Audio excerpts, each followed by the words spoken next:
Okay, another thing I want to touch base on is when I was younger, I had to give my grandfather a kiss before I went to school.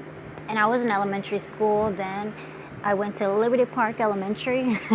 It's in Green Acres. But yeah, I had to kiss my grandfather before I went to school. If not, I would have to write, I will kiss my grandfather in a notebook, or I would have some punishment, picking weeds or, something like that.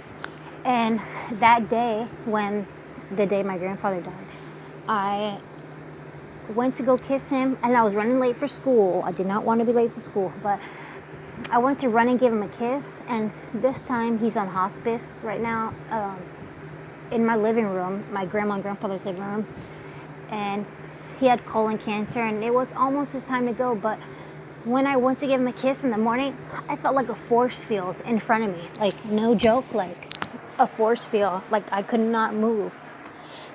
And I found that really weird. And when I went up to him, it was like, not my grandfather. And sorry.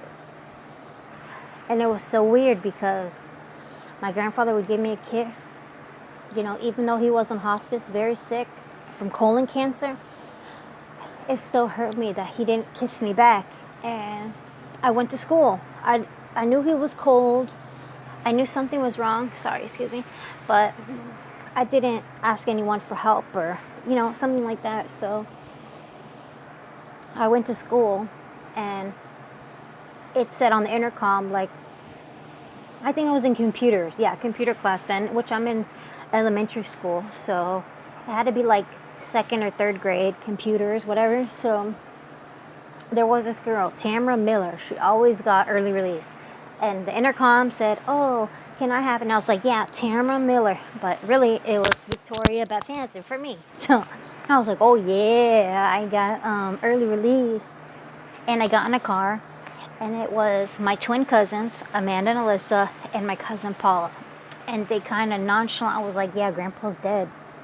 And I'm like, "What?" I just was at the house. Like, not maybe like an hour and a half after I left the house. They were at my school. So they told me, and, I was young. They were teenagers, mean stuff, they were just like, "Grandpa's dead." And when we pulled in our driveway, there was like a clump of hair. And I was like, "Whose hair is that?" I guess my cousin fought one of the neighbors and ripped his hair out or something. But my grandfather was gone. So I never got to say goodbye.